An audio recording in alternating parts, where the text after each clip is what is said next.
tattooing acrobatics. Holy shit, I have a 3 acrobatics. Chat, you don't understand what it's been like. Run while you can.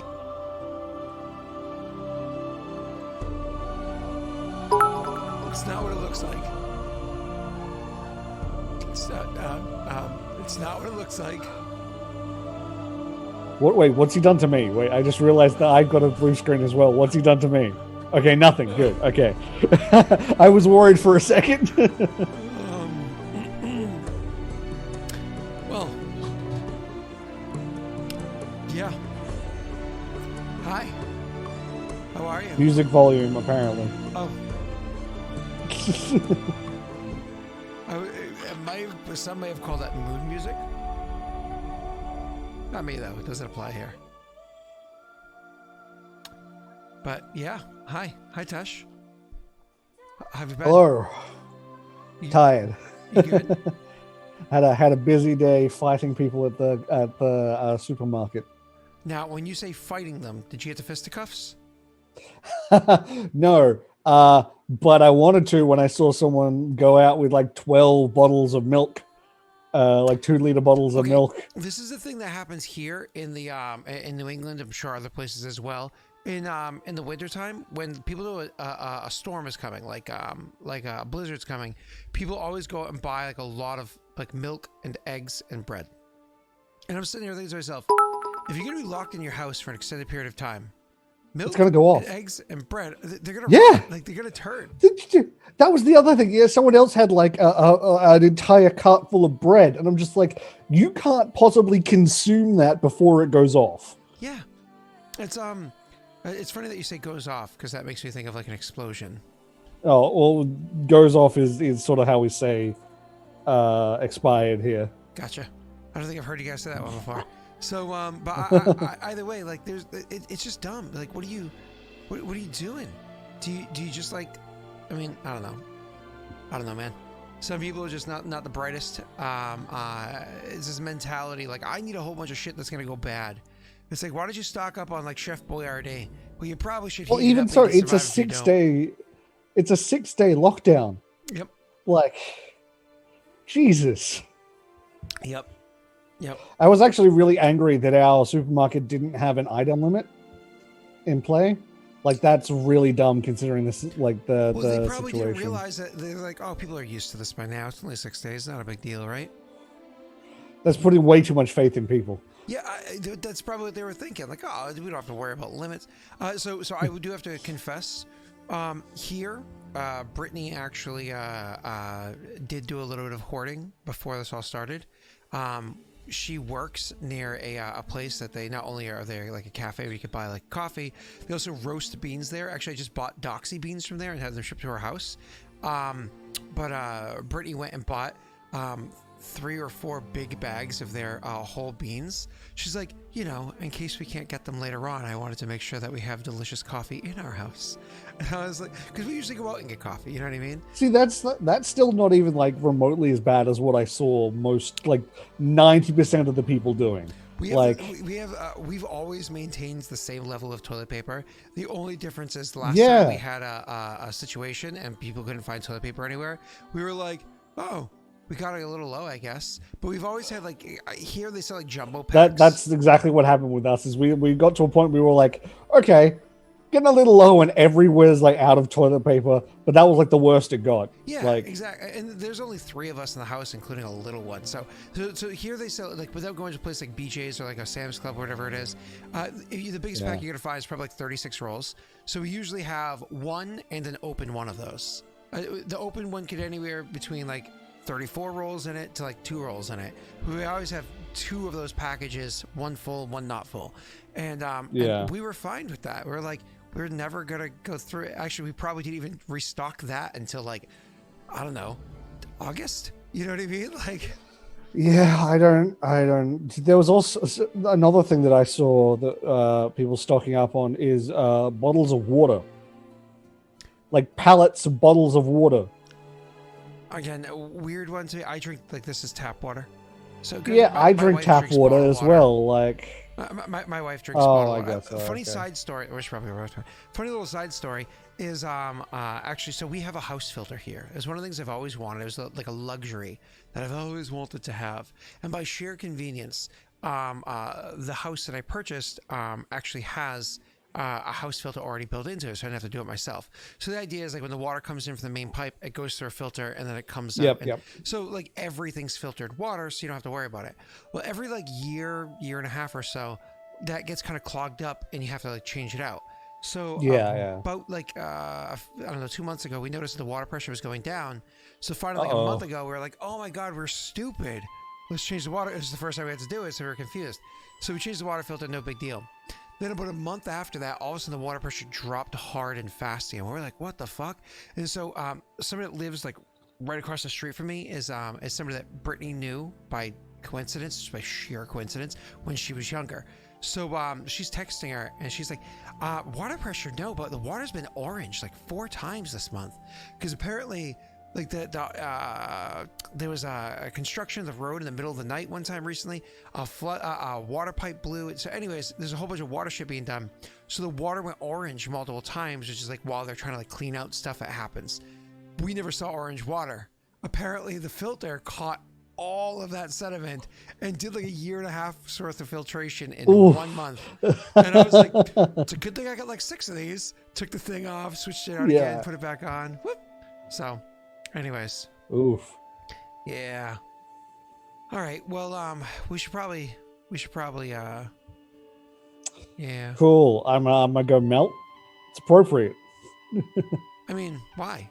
Are you saying that I set the scene for your real life experience? I wanted to make sure that you felt like you were experiencing the world firsthand. You sent me to the Fantasy Australia. I mean, if you want, we could actually pause for a minute while you can go ahead to the Outback, and then report back in from there. And do you think that would feel even more accurate, or? No, I'm good. All right. Oh god, what are you doing? You were doing something. Wait, where's the stream? I was not doing anything. I'm not doing anything, man.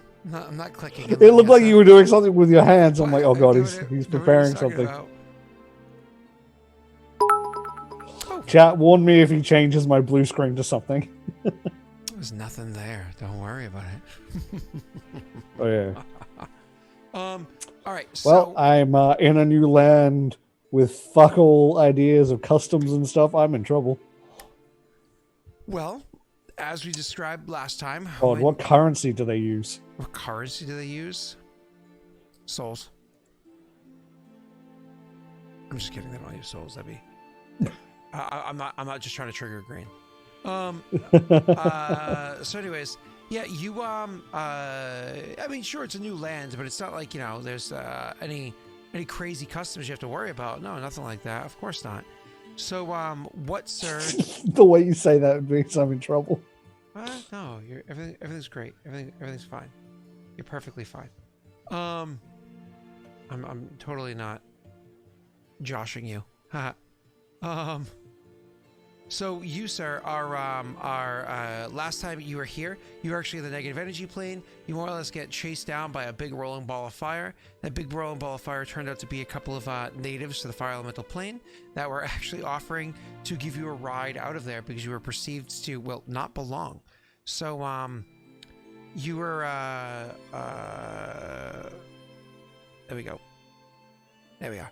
So you were perceived to have not belonged, so they were giving you a ride out. They were actually bringing you through the ash plane into the fire plane, where they brought you over to a city, where the thing kind of like dropped down into a bit of a dock. And then the dock, you know, kind of, the thing opened up. You more or less said bye to them. They said bye to you. They've given you the necklace to protect you. And here you are in a big ass city, where the city itself, the buildings around you are made by a combination of brass and iron, and stone, like a really dark stone.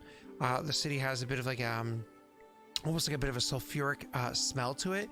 It also has this other strange smell that Ilen might not be accustomed to or familiar with. Why don't you go ahead and roll me actually an intelligence check on that, on what that background is.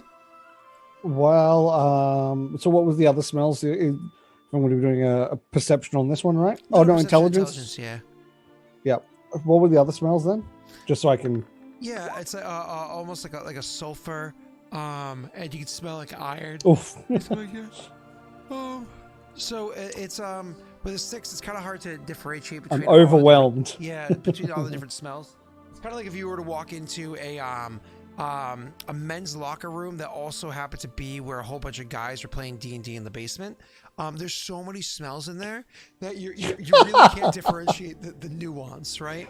Wow. Right? Yeah. Yeah, you know what I'm talking about. Wow. Yeah. No, Like, all you had to do was say PAX. oh no, PAX. You know what that. Okay, that's a good point. PAX, you know what that smell is. PAX smells like dirty nerd and marijuana. That's all it smells like. Yeah. I come home You're from not PAX and my wrong. wife's like, shower now. Not Yeah. a conversation. Like, talk to me from the shower. It smells like dirty nerd and marijuana. It's pretty grime. But anyways. Okay. So yeah, you go in there and you can't differentiate between all the smells, but there is a myriad of smells to the point where poor Ilen, his senses are overwhelmed. When you were at a place like the negative energy plane where there was effectively no smell, no sound, really, not much of anything unless you were actively making it yourself. Like, sure, if Tesh, I keep saying Tesh, if Ilen dropped a bomb, he could smell his own brand in the negative energy plane, but that was pretty much it. You know what I mean? But in the fire plane, no, it's overwhelming, kind of like walking by a Yankee Candle or some equivalent. It's like, oh, too much at once. So when you get out of the thing and you kind of like saying your goodbyes, it's overwhelming, but like tolerable, I guess, at first. But even the first like 5 minutes of walking around, there's just so much of it, and it's actually one of those things where, because there's so much of it, I need you to go ahead and roll me a fortitude save. Noted. I was just checking if there's anything I can do to help with the smell. I don't believe so. Oh, I can create water. I wonder what that would do in here. Sizzle, sizzle, pop. That smells at actually least, called at least steam. Yeah. I was about to say, at the very least, create water is probably very lucky to have, considering I'm not sure if these people need water.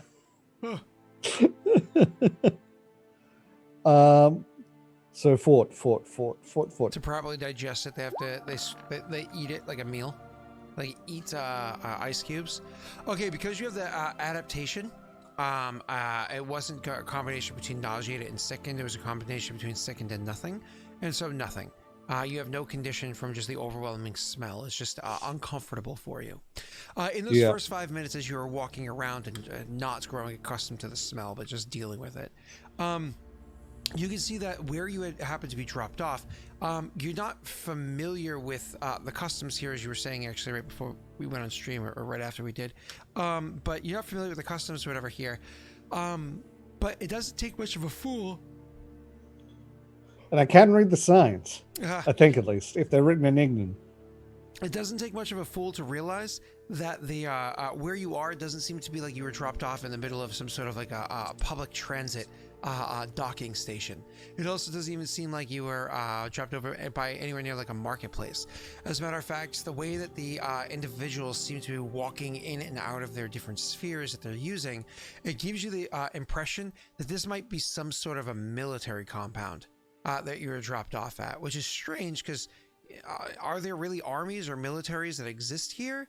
Not that you've ever heard of or know about, but it seems like that's the case. Walking around, and as I would say clearly there is. walking around as you're seeing the different signs and whatnot, why don't you go ahead and roll me a knowledge planes check? Oh, yay. I can do that one. I can still do that one even with a terrible roll. You know, that was a terrible roll. I just wanted to check something. You did get a Winifred's Wisdom earlier, by the way. And actually, I just going to make sure I add all these on here for you. Well, you know what? I'm going to do this real quick just to see how many I got. Oh, I was just about to add to that, too. So you actually have 1, 2, 3, 4, 5, 6, 7, 8 more being added on there. So you have 15. If you can use them all in the next hour and a half, that'd be awesome. I will do my best. Sorry, Neil. Fuck Neil. So How did he react to me chewing through them last time? Neil reacts to everything with poison grace. I'm just kidding. Have you ever met his future wifey? She reacts to things with poison grace. Neil is the temper tantrum child. So Raerin is very much an embodiment of Neil's darkest personas. So, anyways, you with your 22 come to realize the Burning Legion. This organization that you happen to be at is something called the Burning Legion, not Legion. I just said yin yang. So the Burning Legion, they are actually, funny enough, a militaristic. What's what I'm looking for here?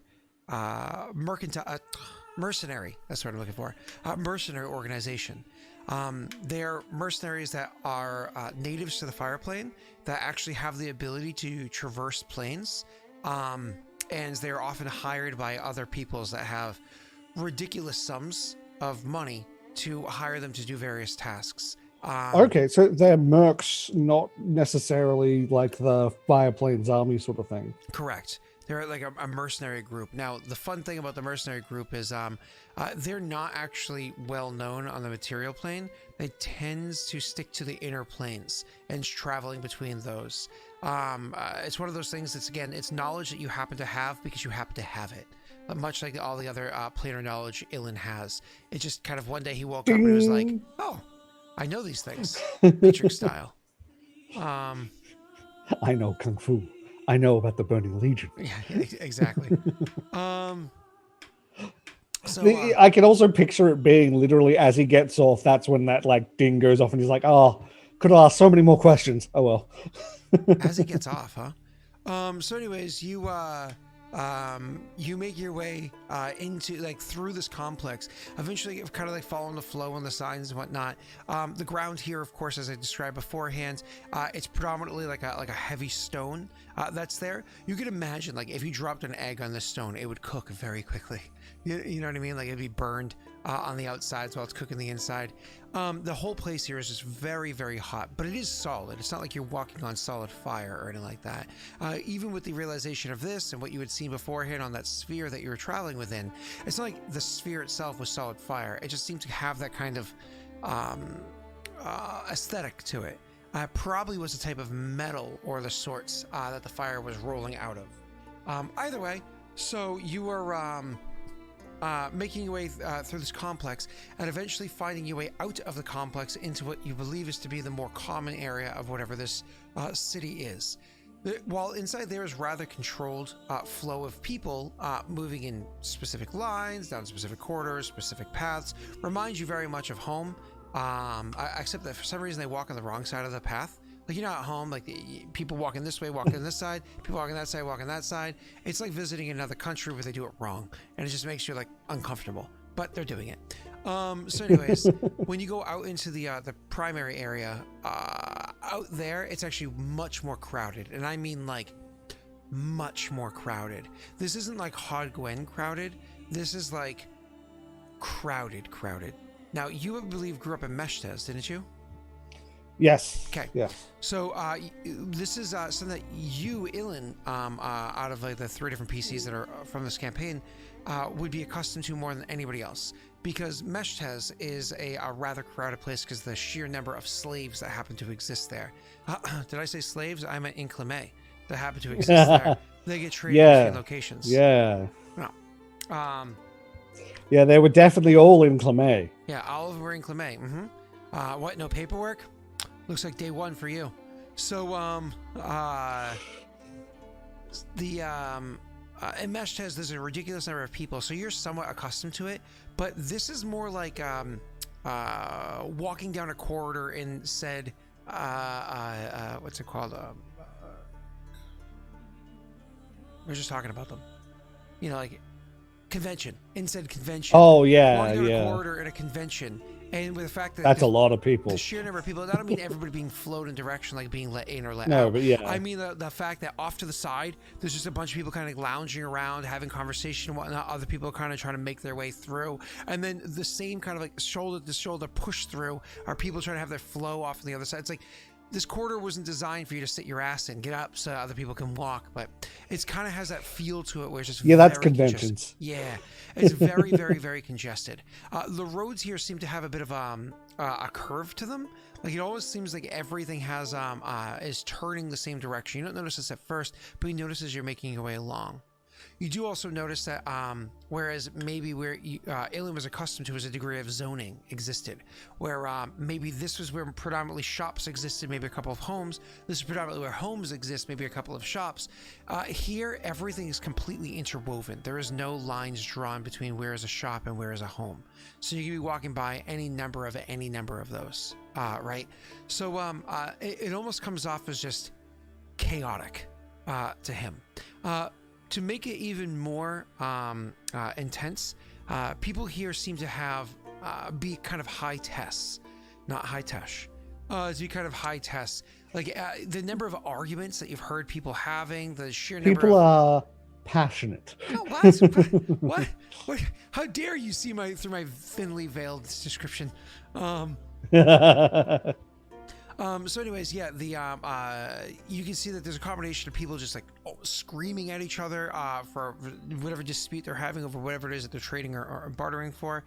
You can see that in the middle of the street, the various creatures that are there, and I do use those creatures to set up for the next description, are just being very, we'll use your word, passionate with one another, and so on and so forth. And the natives here don't seem to blink an eye, or at least the people that are accustomed to being through this area.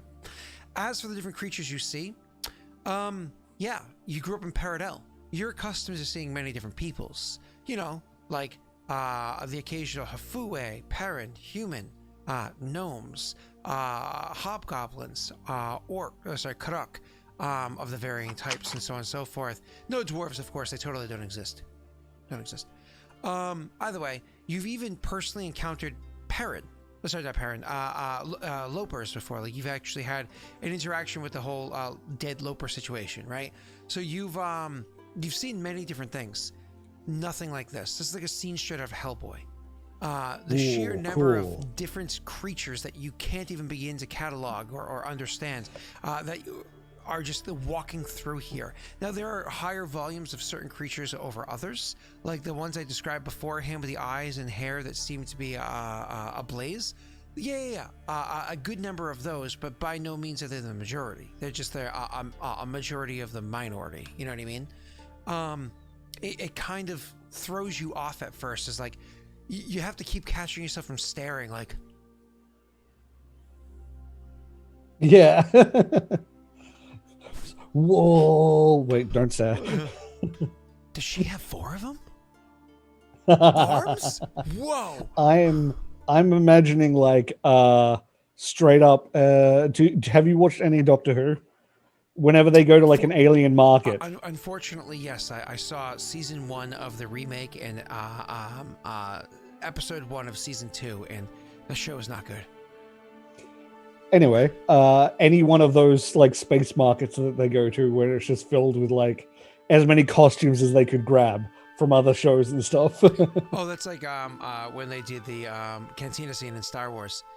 Exactly. A lot of the costumes they did it. The lead costume designer and whatnot, he had made projects that he did as like a fun thing in high school and college. They took all of those and used everything that he had. He called up friends of his that had side projects, and they just borrowed all of them. They had like Wolfman costumes and That's stuff. fantastic.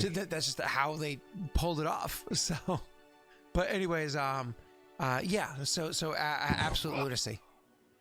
Except not low budget like that garbage BBC show is.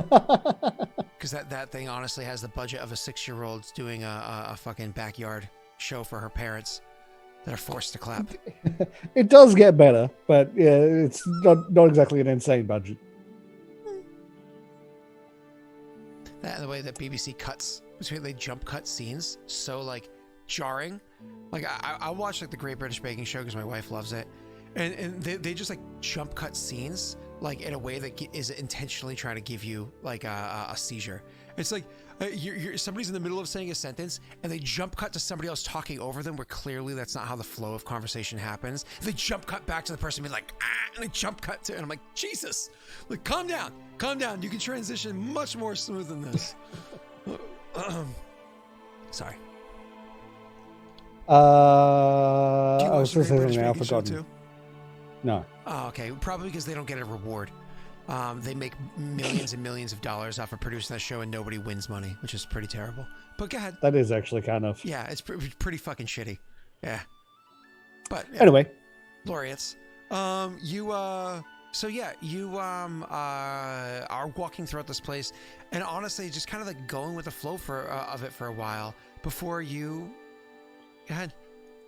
So I'm trying to find essentially the equivalent of an inn or something, because I have been going ham for days and barely avoided getting an exhaustion many times, and also I've been like spamming spells and stuff. So I need, if this is remote, this seems civilized by comparison. Hopefully, there's a place to sleep. I mean, yeah, absolutely. So, the idea of like looking for a place to find, can you just go ahead and tell me what you want for a location? Are you trying to find something intentionally upscale? You trying to find something that's more of a just like any place to rest your head? What do you want to do for that? As long as it has a locked door and a bed. Oh, okay. So you absolutely don't care. No, I at the moment, the first place I find that seems like I'm going to be at least, not murdered in my sleep. Ilen's fine with. He just needs to find somewhere to sleep, and then he can work on the next step of finding information about the magma plane. Okay, so why don't you go ahead and as you're kind of like making your way through specifically for that and trying to figure out details, you're just literally trying to navigate through here. Why don't you just roll me, I guess, an intelligence check to figure out kind of navigation and what is happening here. Hey, that's not too bad. And you know what? I'm going to do one of these. Hey, perfect. Okay, cool. So things actually get super easy for you during while you're trying to navigate and find your way through this place, because at some point in time during your stay here, the what was I say? At some point in time during your stay here, you actually notice that the streets pretty quickly start to thin out the number of people that are here. It's hard for you to tell just because you're not accustomed to this place, but you can't. So you're not kind of like how I was describing how much you were listening to Jake's experience. I'm not sure, but if it's I haven't.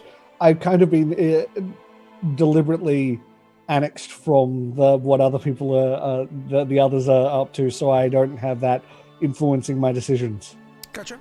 So while you're looking along, making your way along, it's hard to tell why it's happening, because you don't think the amount of light here has changed. You don't think it's growing to nighttime or anything like that. But the streets pretty quickly, and I mean pretty rapidly, starts to kind of like thin out as you're traveling your way along. This it's probably because maybe it's getting later in the day, or maybe it's morning and people are making their way to work.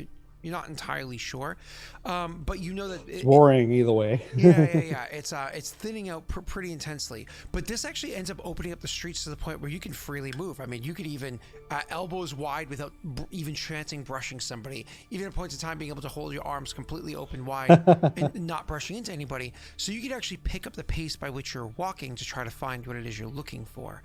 Luckily for you, you actually end up making it out of wherever you were that you originally landed in into a bit of a different district, one that has buildings that grow so tall into the sky, absolutely gorgeous in their design. Honestly, the buildings themselves are a very light colored, looks like maybe stone, so light covered. They almost look like ivory, not quite marble, but more like an ivory. And the top of all these buildings look like they're just completely covered in gold, like spires and lids and whatnot, just all made out of gold.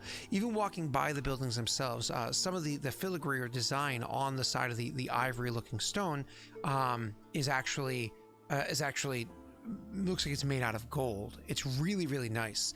Anyways, as you get into this district, you're looking about and you can see that there's a good number of shops here closed. good number of shops are closed. That's unfortunate.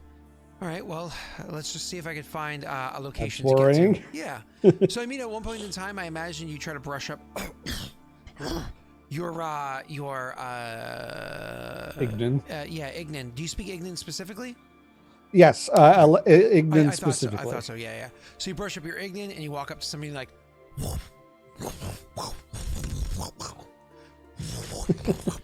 and they're like, oh...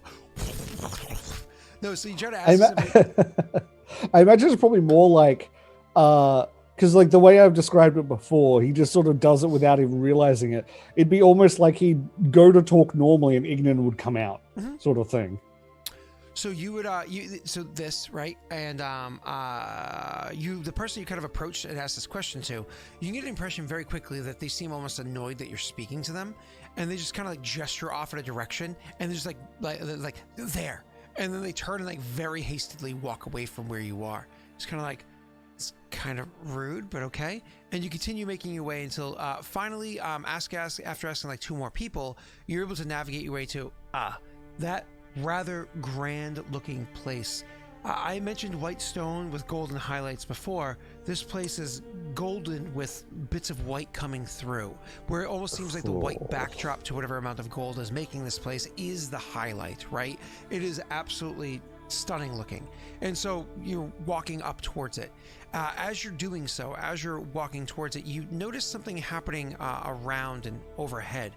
Is a strange image as you see something kind of stretch it, like almost like a shadow cast over you. Mind you, there's no sun overhead or anything like that, right? So you see almost like a shadow kind of cast over you. So you look up and you see there's this like long stretching movement of, you're not sure if that is stone on fire or something stretchy or a strange material. You don't know what that is. Almost looks like a tentacle with a branch of tentacles off of it, made out of a rolling fire or molten lava or something on it. Literally kind of stretches overhead like it's reaching over towards something, many streets over from where you are. And it just kind of like settles down out of view, and you're just kind of like, that was massive. The fuck was that? It's a whole lot of nope. Yeah, so you're like, I'm gonna make my way over to that building much more rapidly than perhaps I have been at this point in time. As you're making your way over to it, you actually have a couple of people come to stand in front of you. These people, they're clad in a type of very, very dark colored armor, whatever iron or steel or whatever material their armor is made out of. It is very, very, very dark in color. It comes complete with a closed set helmet where there's just like slits that they can see you through, and you can't really see inside. It's so dark being able to see inside that you can't even make out if they also have flaming eyes like those other creatures you encountered do, or if they are themselves elementals comprised of fire. That's how much light is kind of like filtered out by the helmet design. They're jagged in their design. The shoulders kind of come out into almost like you have to imagine like a very fancy, almost Arabian style outfit where it comes to like a bit of a point, but made out of this metal. Where that would take somebody's eye out. So on and so forth. Don't want to get shoulder charged by that. Yeah. So as you're walking over to this building, and you're probably about maybe 50 meters from it, 2 of these creatures, or these people clad inside armor, are walking clearly directly towards you. And one of them calls out to you in Ignan, "You there, stop." Have I seen the sort of armored people before, like anywhere around the city? With your 20 intelligence check, actually, you did see people like this beforehand, but there were so many people, it was kind of hard to make out like what they were doing, if they were sitting around. That's fine. If I know that there's other people like that, I'm gonna stop and just, hello, is there a problem? Bracelet.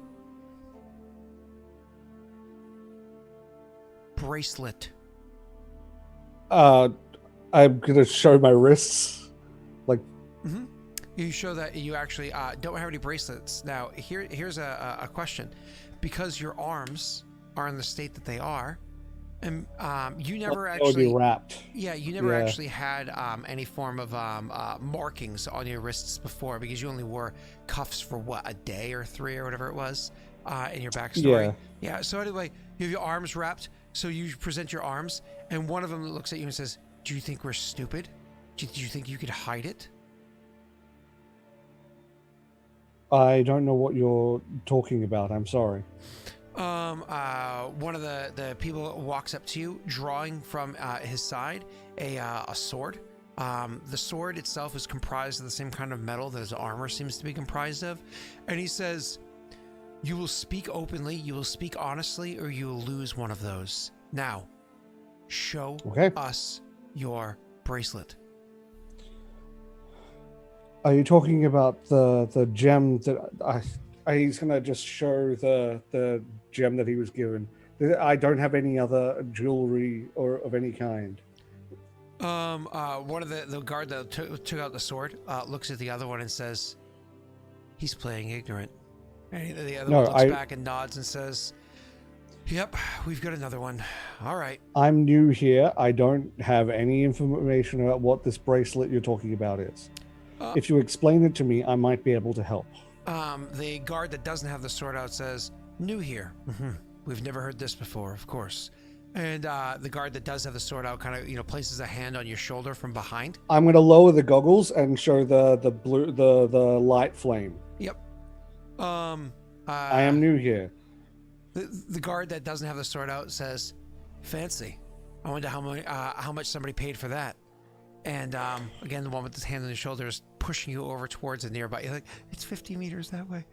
Pushes you over towards a nearby building, so you're kind of up against the building, not like flat against it, but up to it. It wasn't a long walk that he kind of like pushed you over towards. And he says to you, "All right, new here. Where's your master?" I don't have a master. The term that I was told was planeswalker. They look at each other. He says, "Listen, I get it. You're trying to get out. I'm trying to be fair here. Listen, I'll make a deal with you. You tell us where your master is. We'll bring you to your master, and we'll only take a thumb." I honestly don't have a master. I was heading to that building because I was directed to it for a place to rest. You can like feel the one who has his hand on your shoulder. You can like feel the fact that they shrug from behind you as the two of them kind of look at each other again. And so the one standing in front of you again goes, "All right, planeswalker. You say that you are new here and that you're not a slave. Fine. Where's your pass?" Once again, I was only given this when I got here, and he once again shows the planar adaptation gem thing. That's all I was given when I got here. As far as I'm concerned, that's stolen. When you first arrived here, you would have gone through It was a port. given to me by the port, they would have burning. given you. Go ahead.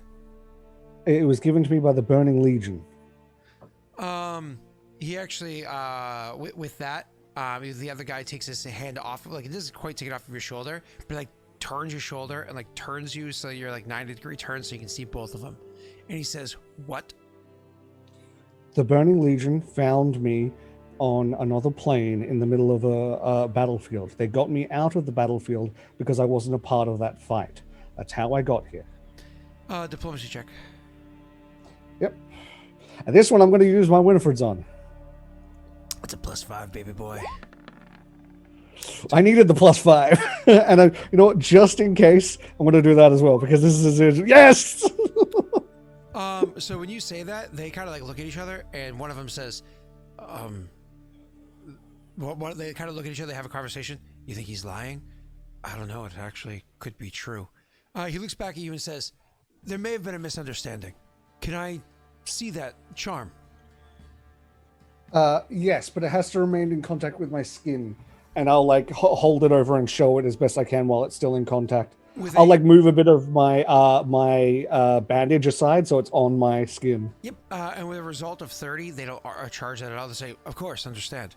And they will actually get the guy that doesn't have the sword out, takes your hands kind of somewhat gently because it looks Yeah. feeble, and looks down at the thing, and he takes it, and he places goes to place a couple fingers on it, looks at you, and you give kind of like a bit of a nod. He turns it over and looks at it, and he looks back at the guy and says, "No, his story's real." He kind of like goes and closes your hand over it and says, "My apologies, didn't mean to get in the way.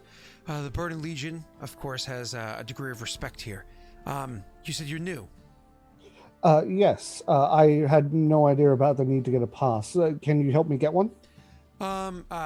He nods and says, "We can have that taken care of for you. Where are you staying?" Hopefully, that building over there. It's where I was directed to. He looks at you like wide-eyed. He's always that wide-eyed, but he looks over at that, and he looks back at you, and he says, "You can afford a place like that? I'm sorry to have interrupted your walk. As for your..." I'm actually going to like, as Sure. he's like saying, I'm actually going. I actually don't know if you have a different currency here. I was just directed this way as a place to rest. If there's somewhere else you know of that, well, first of all, do you use anything? I'm going to pull out gold. Do you use this as currency, or do you have a separate currency? He taps on the building next to you and says, "Who doesn't? It's not the most valuable thing here, but everybody trades in gold." Okay, good. One of them Good. will look to you and say, "Do you have platinum?" I actually do. I have platinum. No, I don't. I don't have platinum. Yep. No, I don't. And the going back to the first one says, "Honestly, if you had diamonds or other valuable stones, those would be better off for you." Okay, that's good to know. Thank you. He says, "Well, as for paperwork for you, we can certainly get that sorted away. You said your name was Planewalker." Ilen. Planewalker was what the Burning Legion called me. "And do you have a surname?" Not anymore. "Ilen Planewalker it will be then." I'm okay with that. He informs you, is like, you have found yourself, apparently by accident, into the city of Brass. The city of Brass is ruled by the undisputed Sultan of the Ifrit. And here there's a great many laws that you should probably get accustomed to rather quickly. In the evening, there is a strict curfew, a very, very strict curfew. All That shops explains a will lot. be closed, and everybody must stay inside their home. Should you be found outside of your home or in shops without the appropriate pass to allow you to the additional hours that are allowed beyond basic citizenry or slaves, then you will be punished. Punishments oftentimes comes in the removal of a hand, but can result in death. This is a first-time mistake from someone's first time here, and you, of course, were brought here by the Burdened Legion. We will allow you this one forgiveness, but understand, for you, you are only allowed 1 hour out after curfew ends, and 1 hour out before, when curfew begins, and 1 hour out before curfew ends. That is to give you the appropriate amount of time to get to where you need to be rather than fighting the crowds. Thank you. That is most helpful. And thank you for informing me. I will, with the paperwork, would you be able to provide me with some form of list of the laws here that I can study them and make sure I don't break any by accident? No. If you want to see the list of laws, there's the library of laws that you may visit. Okay, that's perfect. I'll do that then. They kind of be like, "This one here," and they turn and will start walking with you. One of them does say to you as he goes, "As you're new here, I will warn you about one detail. Sometimes you may hear of a shop that might be open, serving late, or perhaps has a bit of an exclusivity and the like involved. Should you hear of such a thing, report it immediately. This is illegal activity for nefarious deeds, nefarious acts, and they needed to be handled appropriately and swiftly." Of course, will do. He does say, do you intend to stay in the city, or are you traveling on the land, across land? I intend to stay for at least a couple days while I get my bearings. But I do intend to travel. You said you do intend to travel or don't? I do intend to travel eventually. Yep. Basically, stay in the town for a couple days, then I intend to travel. Yep.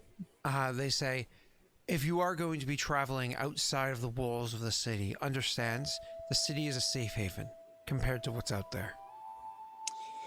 That's part of the reason why I'm staying for a couple days. I wish to learn as much as I can, find safe route, find passage if I can. Yep. He does. Whatchamacallit, he does stop and gestures towards the building as you walk in and says, welcome. Try not to get killed. Thank you. I'll do my best. And finally, the other guy puts his sword away. I'll give him a smile and like a little like thank you sort of nod as he puts it away. Mm-hmm. And then I guess I'll head on into the building that I assume they walked me up to. Okay, so you walk up to the building. The building is completely made out of gold. Oh, this is going to be expensive. Mm-hmm. I really wish I'd kept a lot of my extra gold rather than just having. I mean, I've still got comparatively to the average person, I have a fuck ton of gold on me, but comparatively to the average adventurer, I do not. So anyways, yeah, when you go walking in to this place, it is you are not dressed for it. The door itself, first of all, is heavy. It's probably made out of solid gold. It is heavy. I mean, you say I'm not dressed for it. I do have fairly fancy armor. When you go walking in and that's fair. The door shuts. Fancy armor for the material plane, you pleb. Yeah.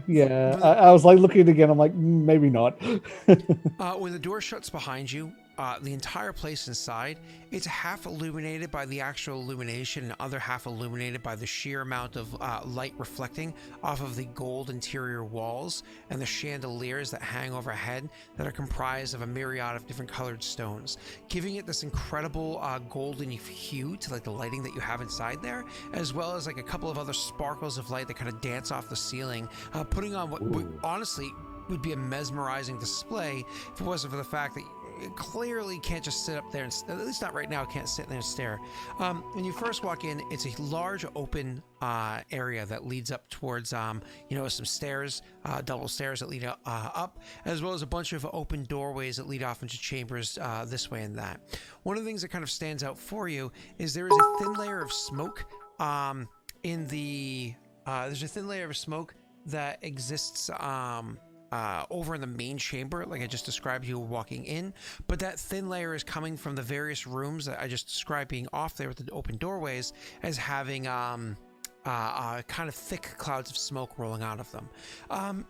The smoke, however, roll me for you a intelligence check. By the way, somebody gave you back your Winifred's wisdom.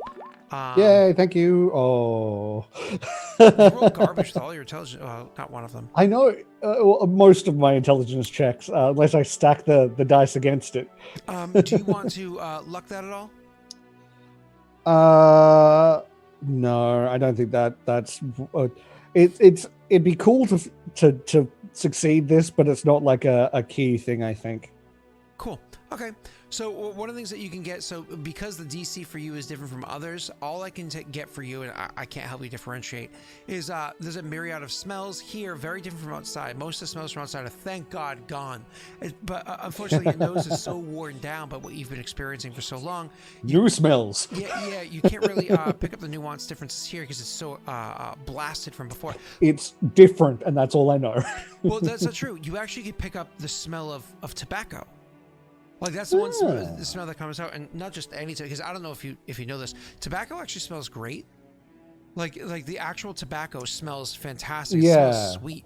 Almost as like a almost like a sweet kind of I think I've smelled it before. Maple syrup yeah. smells sweet, like that kind of like a sweet smell to it, especially when it burns. It's So all the other stuff that they add into cigarettes that make it smell terrible. yeah, right. Like a cigar smells fucking fantastic. A person smoking a cigar smells absolutely terrible. Pipe tobacco smells fantastic. Cigarettes, however, smell like cancer. It would make sense that I would know the smell of tobacco. Yeah. Oh, yes, it would. You probably pick up a couple of the other smells as well, but you can get a thick smell of tobacco inside this place. As you come walking in, you actually see that the person that comes over to greet you, and this actually catches you probably slightly off guard, is a Perrin walks up to you. Oh. It would catch me off guard, and there would immediately be a click of what the guard said outside, and the realization of, oh, slaves are a thing here, and that's why they thought I was a slave. So the Perrin that walks up to you, dressed. Oh boy, is he dressed well. He is dressed with an outfit that's probably worth close to this cost of your castle. You know what I mean? Like it is top notch, extremely like your character having come from the city that he is, where he's seen different calibers of clothes. You have never seen, and you haven't even touched it. You've never seen clothing so supple, so smooth, that contours so well and bends in such a complimentary way to a person walking towards you. The amount of additional dress on them, like the way that the gold so thinly yet so strong hangs off of them. The color of the gold leads you to believe it's probably pure gold. You're talking 24 carats, as close to pure as you get, right? Gold. Hanging from, as well as a ton of other designs of, you don't know, you're not a metallurgist or a gemologist or anything like that, so you don't know what most of these things significance are, but holy shit, this man looks valuable. Like, can I kill you and steal you? I have BP problems back home. Just like you could solve a lot of problems. You're looking at this man as he's walking towards you, and all you hear in the back of your head is you accidentally forgetting to log out of Discord and going, I want my BP. Anyways, I did log out of Discord, luckily. Yeah.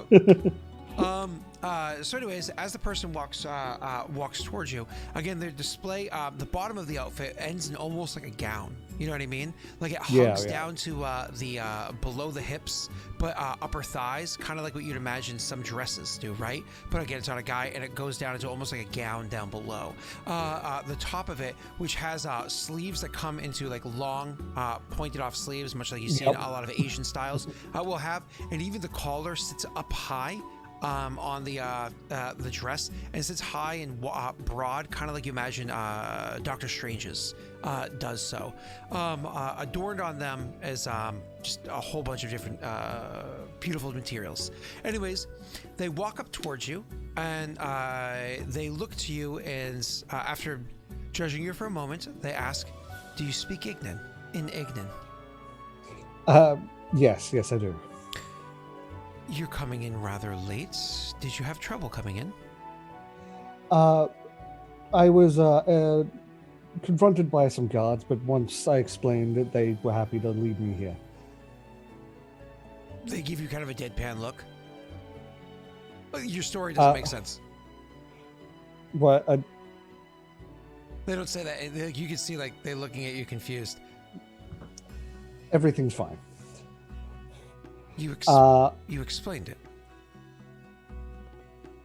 Yes. Yes. My apologies. It's not my place to inquire. There was a misunderstanding. It got sorted, and they helped me get here. Did you already have a room set up for the evening? No. I was directed here when I asked for advice on where to stay. They nod understanding. Well, if you do not already have a room, I must inform you that unfortunately there aren't any rooms here available. We tend to be, how do you say, booked out in advance by a considerable amount of time. Ah, that does pose a problem. I imagine it does for you. How much is a room here?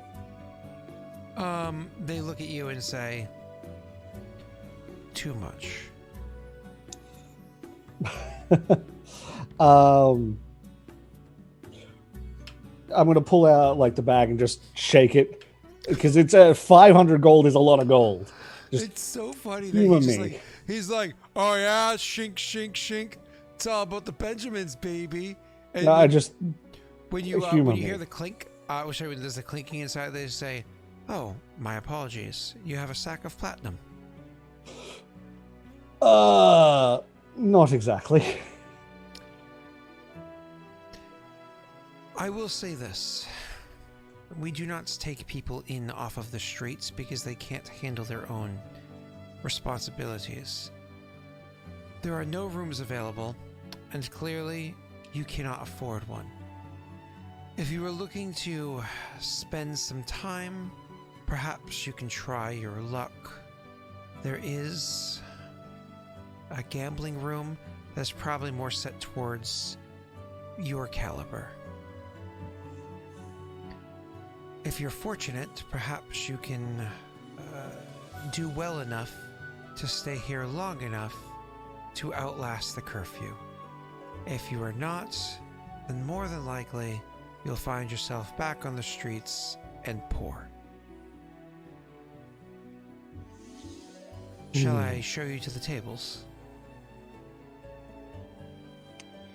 Well, it's worth a look at least. They nod and say, follow me. I'm trying my best to resist urge to punch. You're led to the back side of those big, beautiful stairs that I just described a little bit ago that kind of, roll up and so on and so forth. The staircases themselves, just to give a further description, the actual,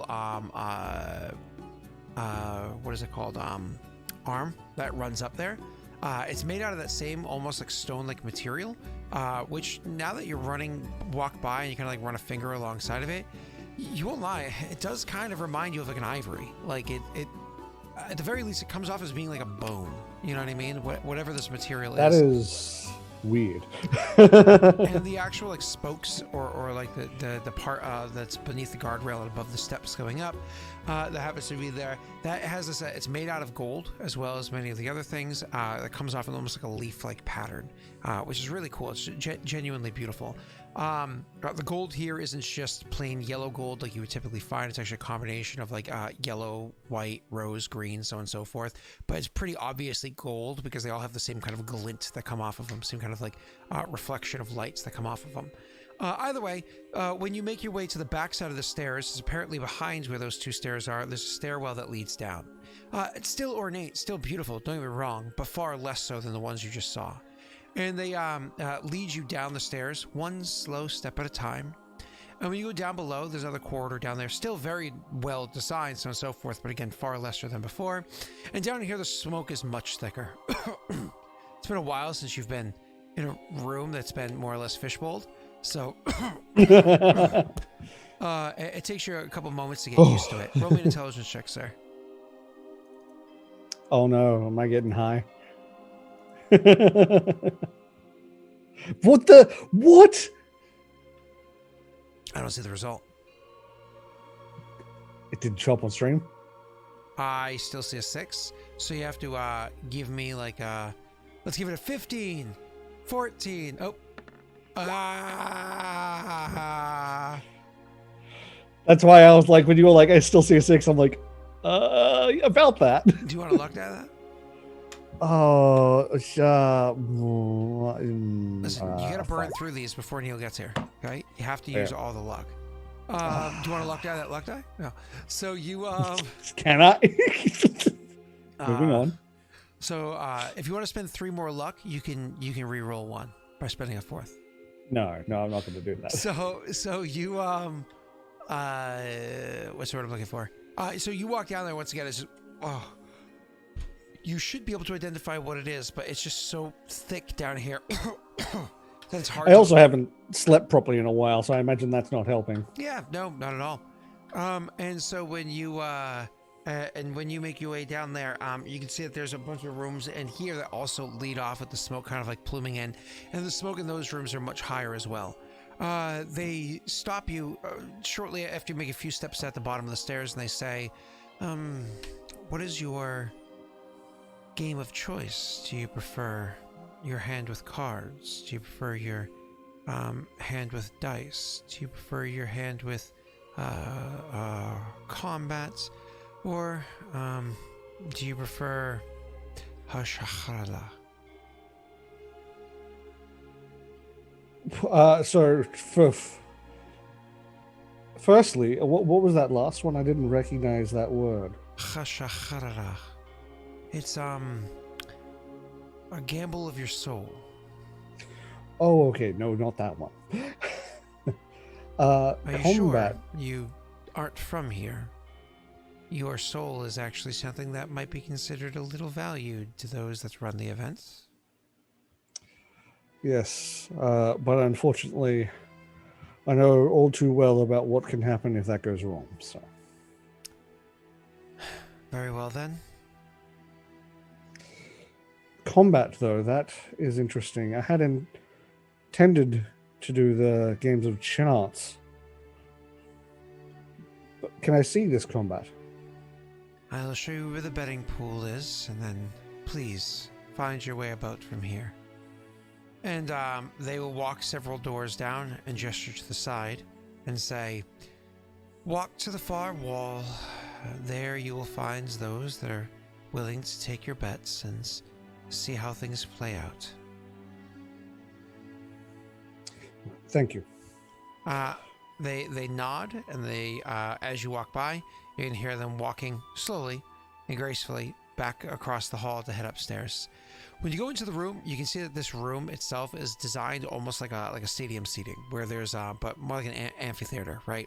Where it's like sloping, it's like a sloping 90-degree wall that more like a 120-degree wall of stadium seating that kind of goes down below, where down below you can see there's an arena inside of it. This arena is not small, though. It's not like watching some cage fight where it's like a small cage. It does have a cage on it, but inside that arena is a rather large area where the battle would take place. In there is almost like if you had two football fields, American football fields, stacked side by side. So it's at about 100 meters long and about 100 meters wide. Is what this comes up to, almost like a square. Inside there you see different terrains, designs. There's a bit of area that has some water to it, including like the frontmost spot of this arena has a deep tank that goes down below, so you can see kind of what's happening underwater. The glass there must be specially designed because it looks rather clear and like you can see detail in the water pretty well. There's an area that has a bit of sands to it. There's a bit of area there that has a bit of a rocky bit to it. There's a bit of area that has some rolling grass that has a few trees coming up from it, tightly packed trees. It makes for a very strange looking arena. Inside here, same as outside, you start a myriad of peoples that are getting a little loud, getting a little rowdy, so on and so forth. A bunch of people kind of lined up over by the wall. We can imagine there's a lot of like gambling or betting taking place on the next upcoming events. Just looking about the area, you realize it's more or less like gambling on a fight. Maybe it's not your scene. No, and I imagine they wouldn't take too kindly to me supporting my fighter of choice with magics. Okay.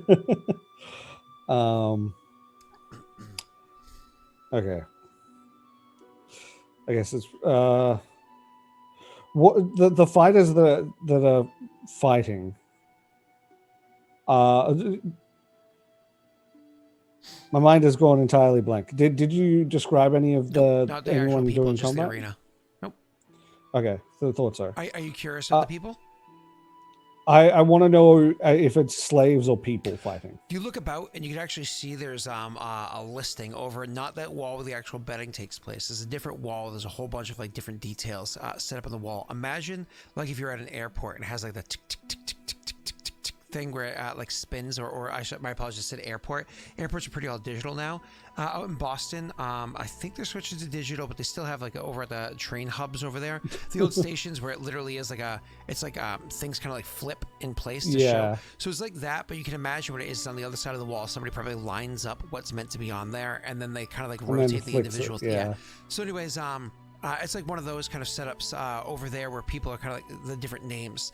But as for what those names mean, some people, of course, they look up, they see a name, they know exactly who it is, and they walk off, right?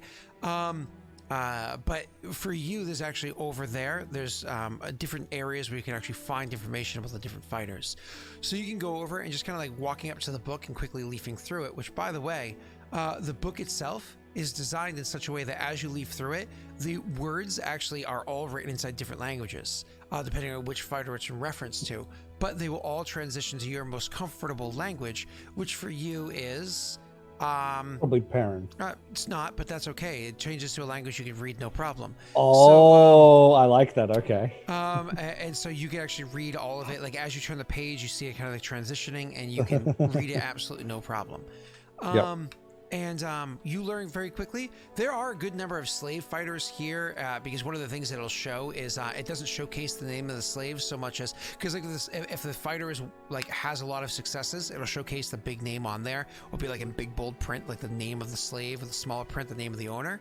But if it's like a lesser known fighter, it's the name of the owner and the name of the trainer of that fighter that gets showcased, and the lesser name is not so important, right? Because the other two carry more merit for the sake of betting. But it's not only slave fighters. There are a lot of free people that choose to engage in this as well. Either way, while you're flipping through this book and trying to you get the impression you don't really want to be a part of this. You actually feel a shiver run down your spine, but not in like a negative, creeped out way, in like a kind of way. As you feel somebody running, almost imagine like an acrylic, right? Like a fingernail from just underneath just at the bottom of your hairline, down like the back of your, down like the back of your neck a little bit, onto the top of like where your clothing meets your shoulder. It's like one of those. It's a very quick, very sensual kind of caress that, like I said, sends a shiver down your spine, and has you like whipping around and looking to finding. Oh boy, she is an attractive woman that you have before you. Can I help you? She says, perhaps I can assist you. Okay. How so? Truth be told, you don't look very, well off. If you're going to be placing a bet, it's not really going to be one that has much of a value to it. I don't think I'm probably going to be placing a bet, but he would almost like that laugh when she says you don't look well off. That would probably be at like his actual response, and just I don't think I'll be placing a bet, but thank you. You say that, but I have a feeling like you have a different way that you could earn some money. Go on. Well, placing a bet here, you could make some money, certainly, and I'm sure you'd be better off in a different location. Perhaps rolling some dice or handling some cards. Chance might favor you, or perhaps chance already has. Continue. Rather than betting on others or chance, perhaps you can control the stakes by being the stakes. I see your arms. They're feeble. They're weak. This is not the mark of somebody who is incapable of fighting. This is the mark of someone who has suffered and been greatly rewarded for it. Interesting. I say I was to go along with this. Who is the likes I'd likely be fighting? Who would you be fighting? Well, I have a bit of influence here, let's say that. The first combat or two, I could have it be arranged that it's not too terribly difficult for you, making sure that you get your feet wet. Actually, avoid the water. Is the fight to the death? She looks at you disappointed. We're putting on a show here. You don't want to leave the spectators dissatisfied. I understand what's going on. You have a bit of a moral quandary. You're afraid that if you face somebody who is bound, that you are going to be killing somebody who is not engaging in this for their will. I'll have you know that most... What word do you use? Slaves that engage in this combat have chosen this path rather than whatever other servitude that they had prior. It still bothers you, doesn't it? Very well. I can have it arranged that you will face those that are not bound and are equally willing to be here. However, understand, they are, like They are rabid more likely to be animals. stronger, yes. I would much rather, if I am to agree to this, fight those that are willing. They're almost all willing. We can have it be You know what I arranged mean. that you fight those that are willing exclusively, choosing this path exclusively. And how much would I be earning? And would this be above or below board? Are you asking whether or not this would be a legal matter? Not exactly. Just, is this going to cause me problems? I'm not entirely sure what you mean by cause you problems. Training will be painful, as all training is. Combat will be difficult, as all combat is. What do you mean by cause you problems? I need to be able to leave here fairly soon. Ah, I'd so rather not long as need you to be live? sneaking out. So long as you live, you're able to leave. I do, of course, require a minimum fight contract. We can't just have you engaging in one fight and running off. I have to make sure I get a return on my investment. How many fights? 7. That's a lot. It is. I will add a clause in there since you seem to have a wide-eyed at that. If you I win have a all request. 3 first fights, I will let you out early.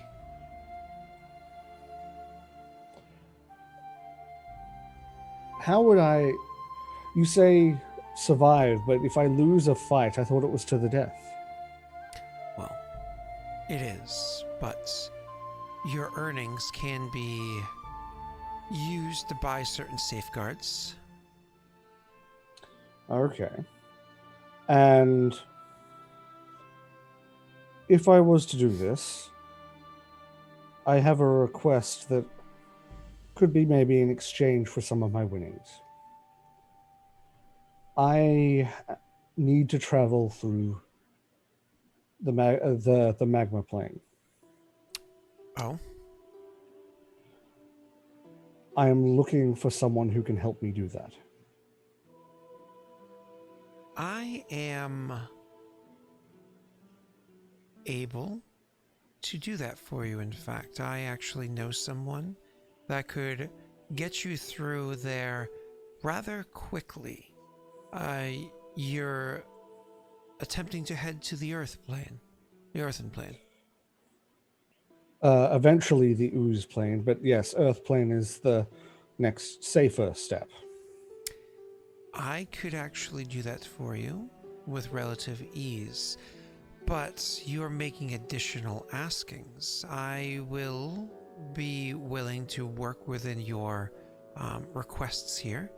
There will be a degree of training between you and me to take place. You will fight 7 fights unless you win all 3 of the first ones, in which case you will be let out early. Should you be successful and leave, you will be able to,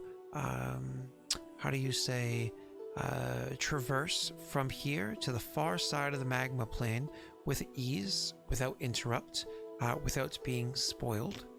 And in exchange for that, I offer, rather than taking some of your winnings, because believe you me, I get my own fair share, instead what I'd be looking to get is a small request on my behalf. When the time comes, you deliver the final blow. You do so in a very specific way, with an instrument that I provide for you, rather than a simple delivery of your own technique. I believe you use magic. Mostly, you look yes. concerned.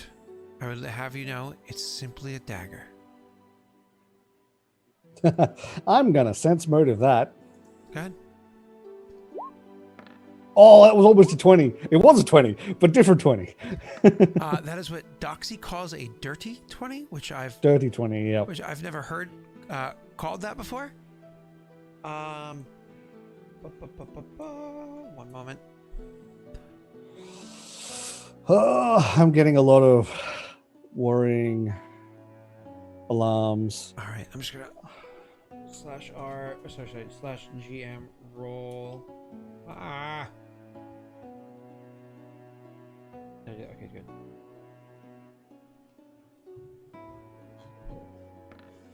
Okay, thank you. No,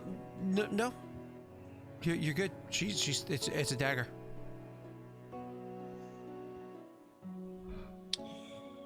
May I have a day to think about this? She looks you down and up again and says, "Do you have a day to think about this?"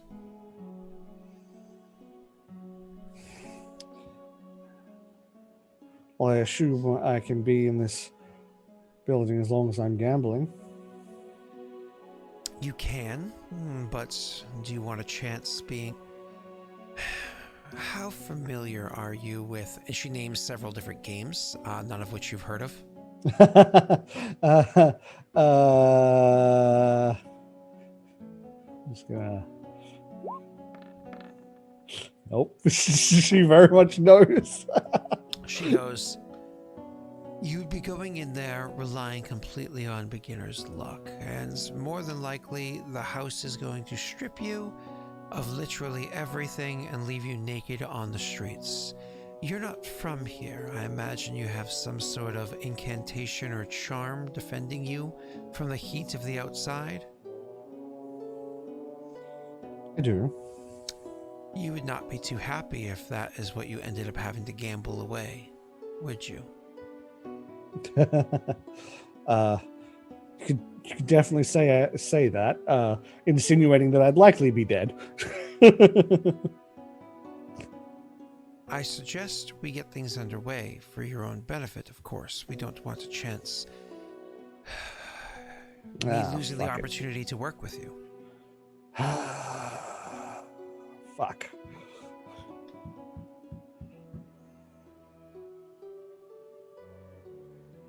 Give me a second. I personally got to think about this. Oh. Well, I mean, what are people talking about souls? I deliberately am not choosing to do the soul stuff. They have no idea. That's green always assumes the worst of everything. Oh, they think it's a fiend. Well, you don't realize that green, who always comes off as a kind, gentle pacifist, let's just say Anno knows better. Don't you? I will say, what is the lady? Is she parent, or is she with the fire face, No, she's the fire absolutely. eyes people? It's funny because when you take a moment to actually look away from just her stunning face, because she truly is a beautiful woman, to take her look away from her face, you realize that her skin tone is maybe a little bit different than what you're typically accustomed to. Her skin tone is has a bit of a tinge to it, like a bit of a hue to it, that honestly just makes it irradiate even more beautifully. The way that her gorgeous, almost amber colored hair rolls down her head to her upper back and whatnot is truly stunning. The armor that she wears complements her in a majestic way. Like she is both a force to reckon with and rather effeminate. And I don't mean typical fantasy armor where there's just like a nipple tassels and it's like a loincloth and you're like plus 35 AC.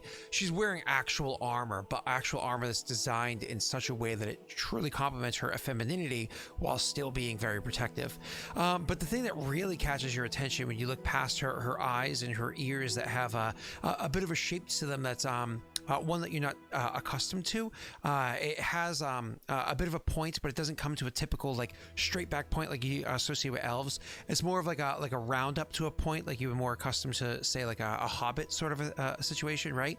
Either way, the thing that really catches your eyes is the huge, beautiful, flowing wings that she has behind her. These giant feathered wings. They're truly Feathered, okay. Yeah, feathered wings. They're majestic because they are white wings that you see coming off of her backside, but they have like a little bit of a shimmer to them, depending on like the way that they're moving, because they do twitch or move a bit. They have like almost like a golden but reddish hue to them that comes off, almost like if you were to look at the way light would reflect off of, like, say, through a ruby or off of gold, right? Like, it has this, like, truly just beautiful look to it. White, but again, reflects light in a bit of a dazzling way. Feathered wings, not like these great bat wings or something. She doesn't have a tail or anything. She's not a fucking succubus, you know? So you've been reading chat? I wasn't, but... yeah, no, that was they immediately jumped to a succubus conclusion, yeah, like way back. Everybody always wants to think there's going to be a succubus going on, but listen, everybody, we're not here to fulfill your fanfic fantasies, okay? So anyways, she's a gorgeous angelic creature that you see before you. Okay. I don't have much of a choice. She nods and says, "Go ahead." I assume there's going to be some kind of contract. I'd like to read it in full. She nods and says, "You can read it in full if you'd like, but as you can imagine, with the amount of laws that exist in the city of Brass, it is going to be rather robust." She does step a bit to the side to make sure that people that are building a line behind you to look over the fighters are no longer being impeded by the two of you having a conversation. Let's just step out of the way as well. Yeah. Sorry. And she does say, "Allow me to produce it for you." And she reaches into her pack and pulls out a literal tome that looks like it's decent in size, but also because the font is not small, it looks like it's probably a good like 400 or 500 pages thick. And then a second, and then a third, and then a fourth tome. Oh, and fucking, says, I hate this shit. "Here are the volumes that comprise the contracts. Now, I do apologize. A good portion of this is legal jargon that needs to be in place to satisfy the laws that are put in by the city of Brass. It is a rather complicated place here. I do have a journeyman's guide that is a little bit easier for you to read if you'd rather peruse through that." And she does produce a much smaller book that honestly looks like a good, like, maybe 40-page read. Much smaller. The font is much tighter than the other font, which is why you can fit it in only 40 pages. You'd imagine if it was the same font as the other one, it'd still probably be a good 80 pages.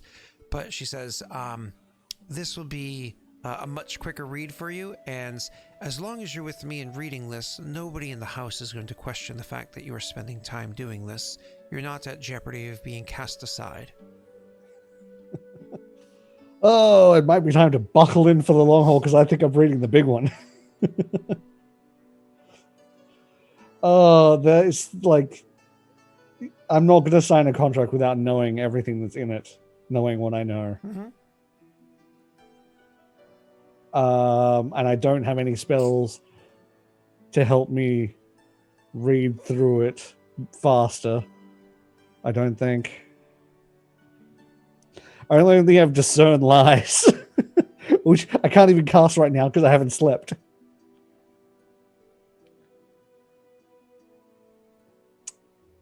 Yeah, I honestly, I am gonna go to read the tomes. Sure. So you go to open up the first book and you start trying to read it. You read through that first paragraph, and in that first paragraph, there's 7 words that you don't know the definition to. Oh fuck! And she'll actually stand there, and she's just kind of relaxing, watching you start to read it, and she says, "If you do insist on reading this, it may be a bit difficult to understand a lot of it. As I said, most of the writings here are done so by the legal jargon mandated by the city of Brass. If you would like, I can provide for you encyclopedias that you may use to cross-reference and fully understand." When you look like you're contemplating maybe utilizing that, she does reach into her bag, which obviously has extra dimensional space inside of it. There's no getting around that. And she produces 7 more tomes. Ilen just dies. Ilen just like, fuck this, dead. It's anime. You know? Yeah. So anyways, fucking goddamn. she says, these encyclopedias are actually very handy to have while you're inside the city of Brass. It's definitions and translations of the most commonly used phrases and words used inside legal contracts. They will certainly be helpful with cross-referencing. I believe it'll take you, should you stay here and wish to read it through fully, probably about 3 or 4 weeks for you to fully understand.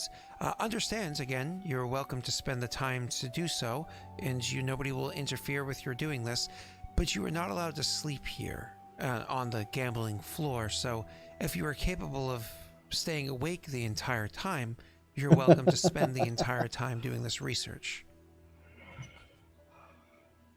Well, you know her.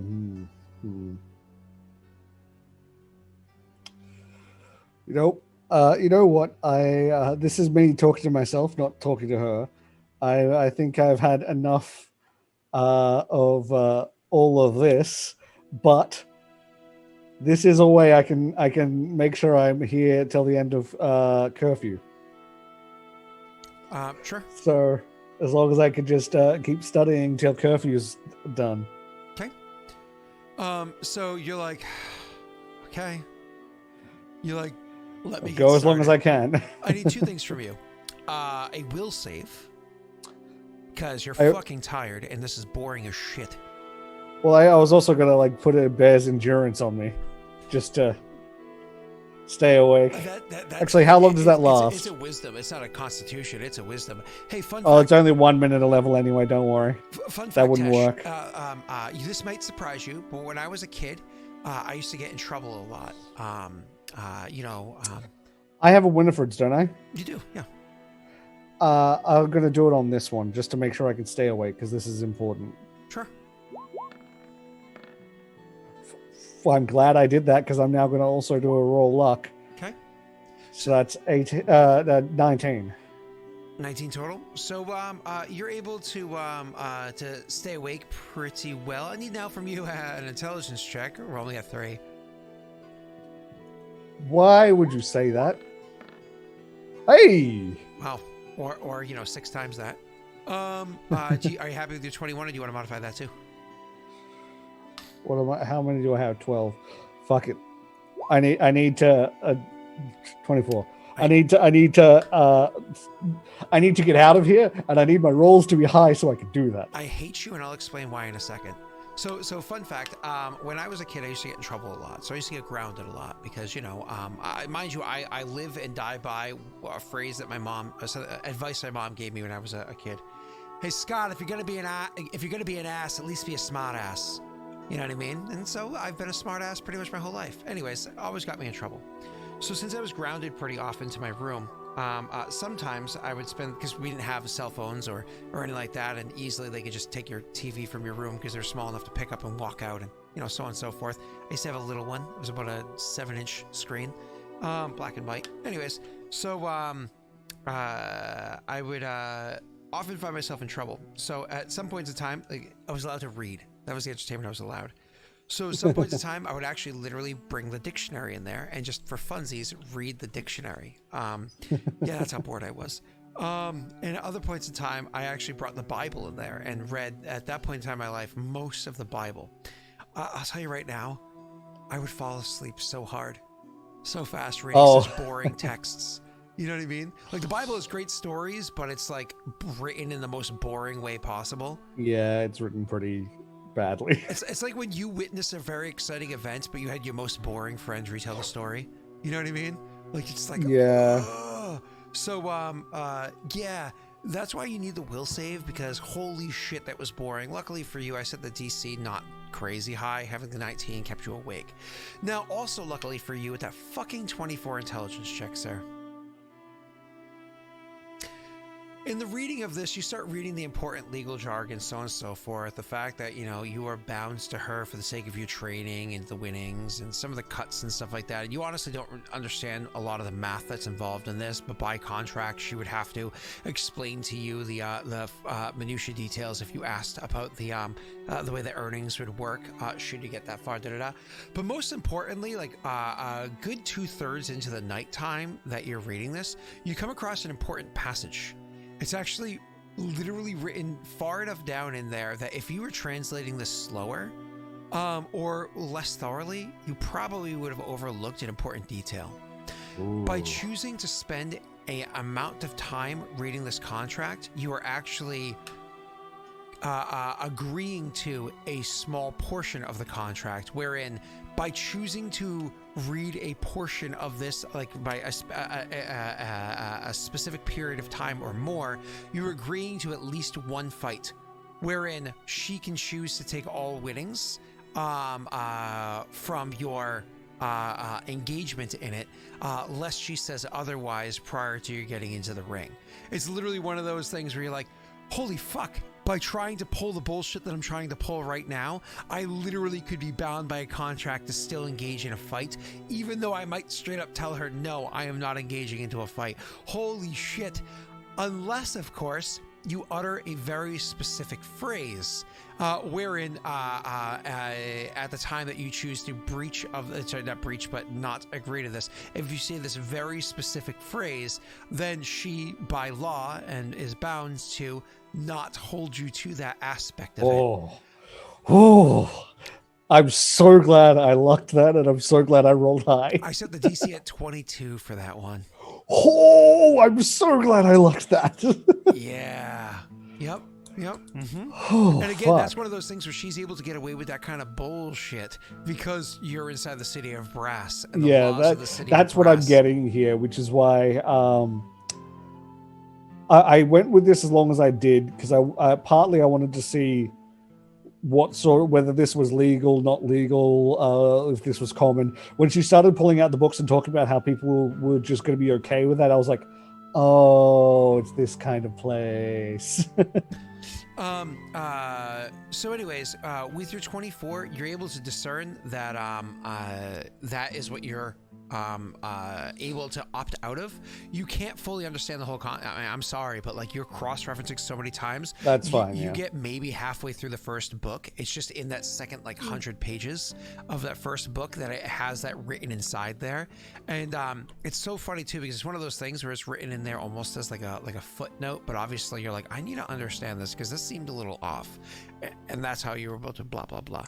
Anyways, so I've been doing politics just long enough to know the paperwork is when something has been added in to try and slip through.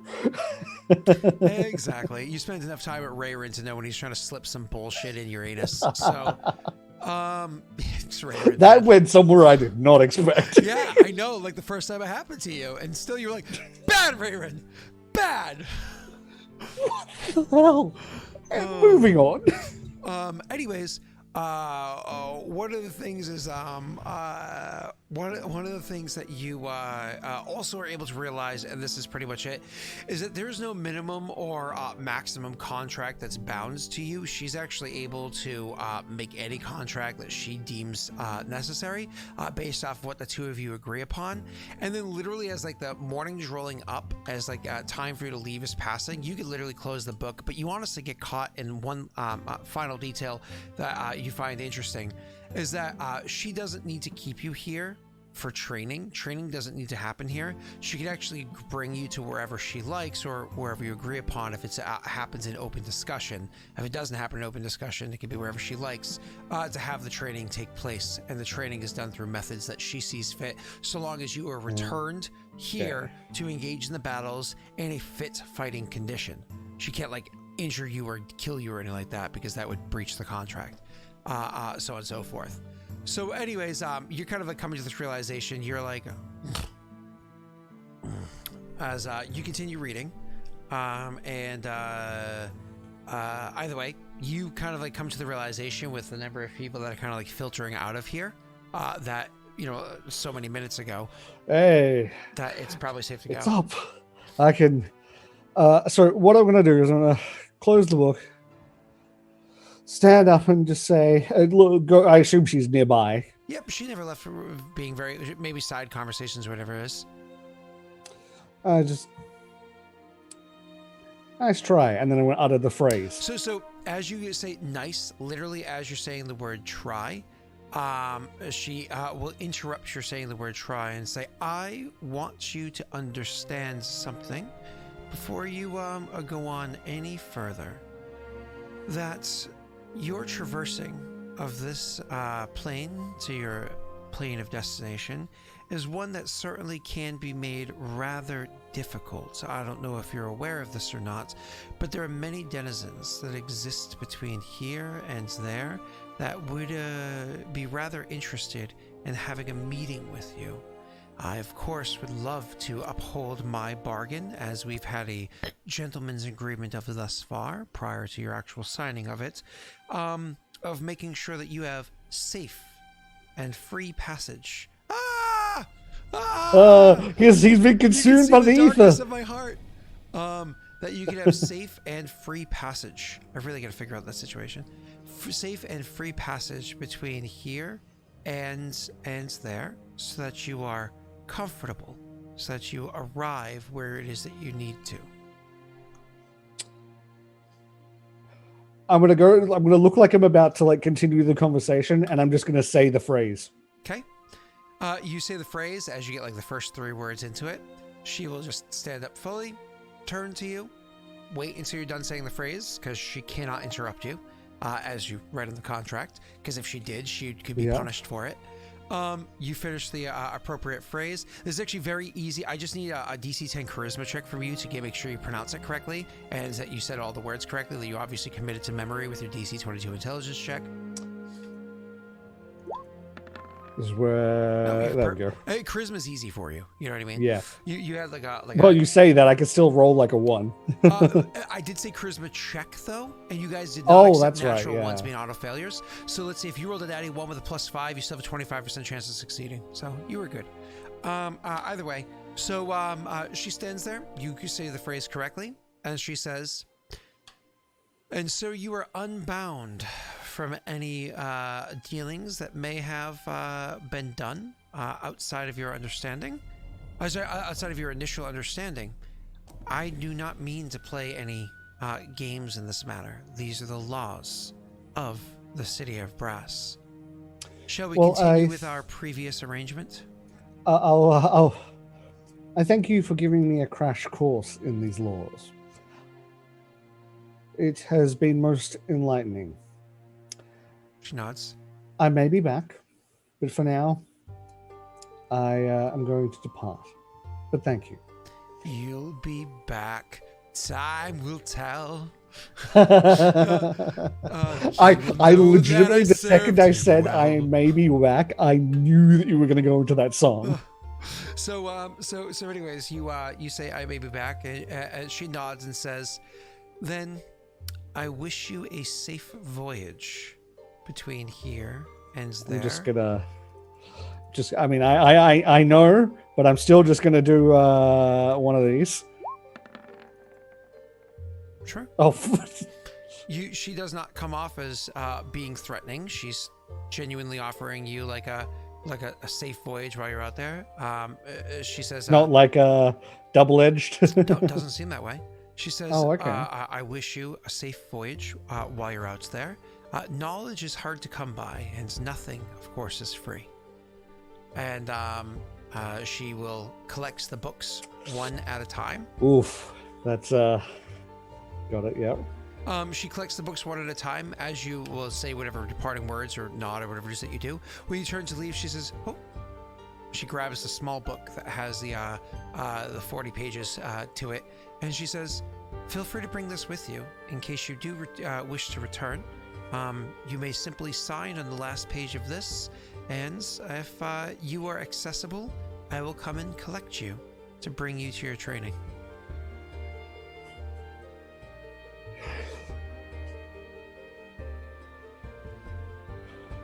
Interesting.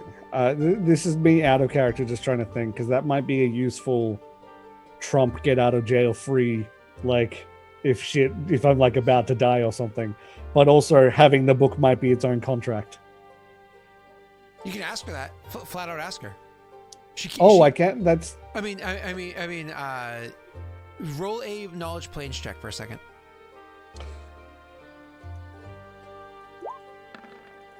Ooh. You've come to the realization this woman is most likely an Aranese. An Aranese is like a fallen angel. Okay. These creatures are lawful, are extremely lawful. They live to the code, to the word, to the letter, to the dot of the law. And part of their code, their law, is they cannot lie. You can ask her. Okay.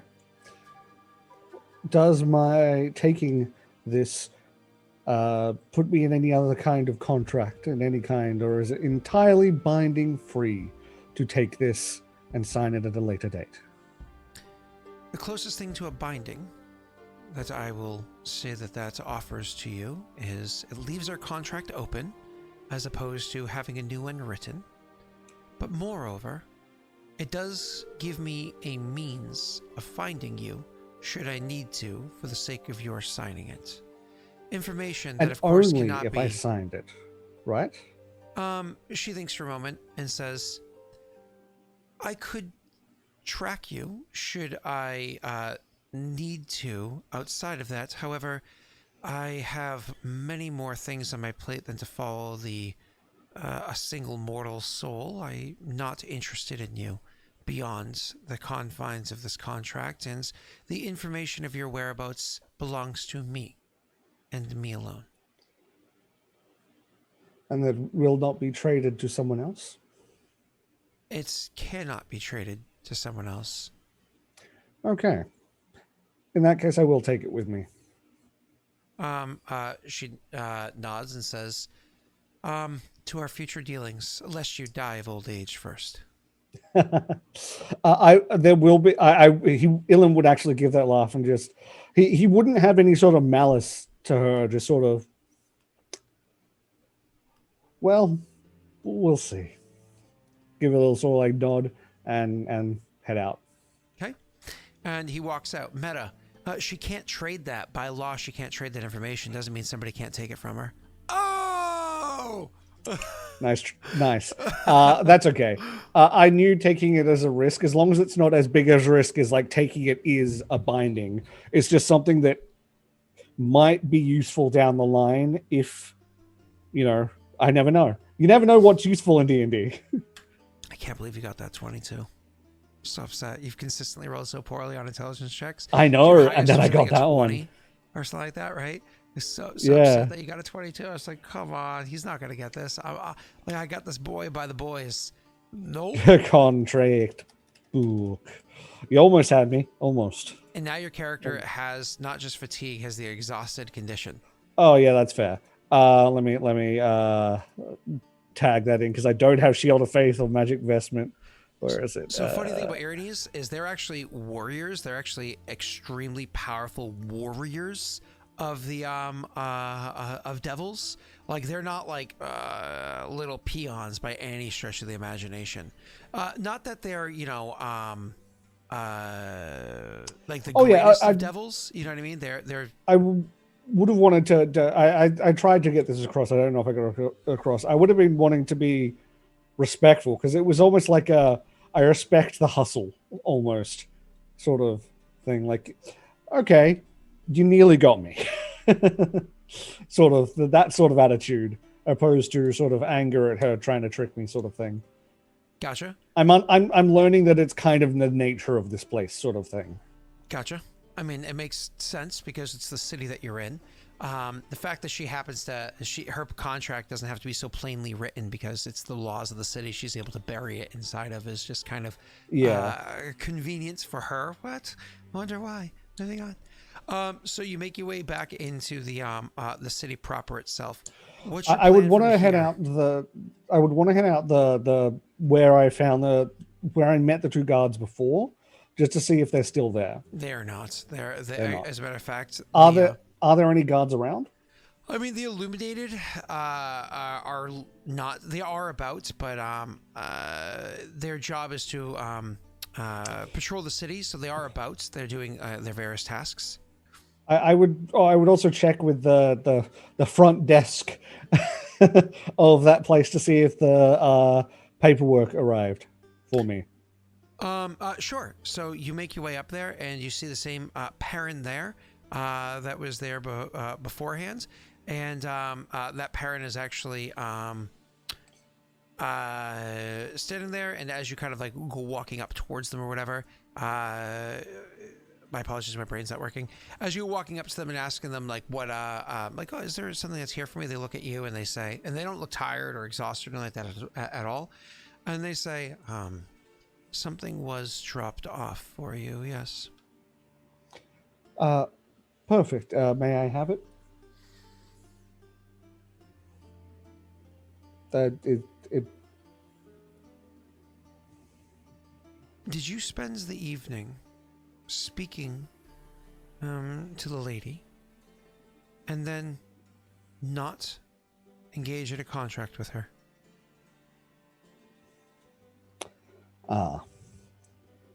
Yes, I discovered a part of the contract I wasn't a fan of. I still have the contract to sign later should I change my mind, and I do intend to go over it. You and I both know that you are skirting around the fact that you chose to use this facility as a means to hide from the curfew rather than doing what is just and what is lawful. Never come here again for any reason. To gamble, to spend a night, for any reason at all. Leave. Okay. May I have what was dropped off? In exchange for your name.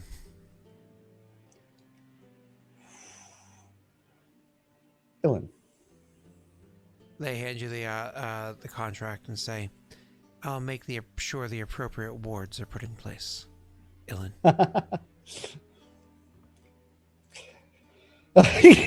Yeah, I honestly very nearly said Raerin. I was really tempted to do it. I know it was like, so something was dropped off for me by the guards, wasn't it? Yep. Yep. Yep. So what is it? It's just the. So when you open it up, you can see it's actually it's a funny thing is as you open it up, what ends up happening is you open it and literally like, almost like a glittering dust or whatever comes off of it, like runes come towards you and it hit you with a oof. Okay, and the paper just simply says you are now illuminated. Okay. I'm gonna check my wrists. No wrists. No bracelet? No bracelets. You're not a slave. Oh, that's what that was. Okay. Yep. Okay. Well, that was an interesting experience. In that case, I'm gonna go ask some of the you called them the Illuminated, the guards? Oh, that's the name of the guards. Hmm? Yep, I'm gonna go ask them To be if clear, it there's says you are a. now illuminated, not you. You are now an illuminated. To be clear. Yeah, I know. Okay. Okay. Okay. I guessed that. Yeah. Okay. I'm gonna go ask some of the guards if there's a cheaper place to stay. So you go walking up to a guard. As you walk up to them, what do you say? Hello. I Busy. Move on.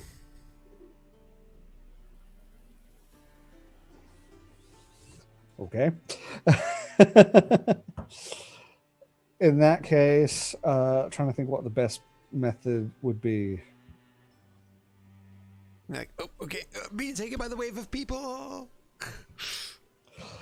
My best bet might actually be to try and make my way back to the Burning Legion compound and see if I can just ask someone there, because they were like, at least they have, like, they would probably have knowledge that I was brought there at least. And they might be willing to at least send me in a direction. So we have to make a decision, Tesh. Are we going to allow Neil to play today, or is it 2 more hours? 2 more hours. No, I think we can allow Neil to play. That was an intense. It may not have been combat intense, but it was an intense, nearly losing your soul to a contract of doom. I don't know if it was that bad. You know, you guys like walk through the city of brass, purchase nothing, not. Oh, there was the sheer amount of stuff in there that was, if you don't say otherwise, she can do blah. Made me think that it was going to be real bad. What are you talking about? So anyways, okay. So you, I'll be back to square one next time, but that's okay. I've learned a lot about where I am. Yeah, it's like, oh boy, okay, well, at least I'm allowed to be out an hour before curfew. Yes. Ends. Yes, I have. An hour after it starts, and I hide. I have one day to find a place to sleep. Because I'm gonna buy a couple days worth and then just pass out. To say, or leave, just fucking leave. I can't leave in the state that I am. I need to find a place that I can at least rest. I don't know what you're talking about. Just go. Just yeet out of here. I have all my best spells are used. I have exhausted and fatigued. I need to sleep. Well, now that you're heading back to the Burning Legion, maybe one of them knows a way to get to the magma plane. I mean, again, the Burning Legion, as you've discovered, seems to be a group of mercenaries that traverse between many of these inner planes. So there's a good chance that they know a means to get from A to B. Perhaps you can make some sort of deal or exchange or whatever it is. Yeah, that's what I was thinking. I might try and talk to them about if they can't help, if there's someone they know that can traverse there or that sort of thing, because they might have a better knowledge of the people who can traverse the different planes and that sort of thing. Yep, because again, they seem to have the means to. So yeah, and I think now I have a better understanding of this city, how this city is. I think I'm more more likely to get help from them. They seemed a lot more, for lack of a better term, interested in they seemed to care more that I was somewhere where I'm not meant to be than anyone else here. Everyone else is like, ooh, I could take advantage of you. Oh, speaking of actually, for the Aranese that you encountered, because obviously you are keeping the book and you might potentially deal with her in the future, you probably want to know her name so you can write it down. Yes. Yeah, I would have actually asked that at some point, yeah. It's Rosin. Rosin.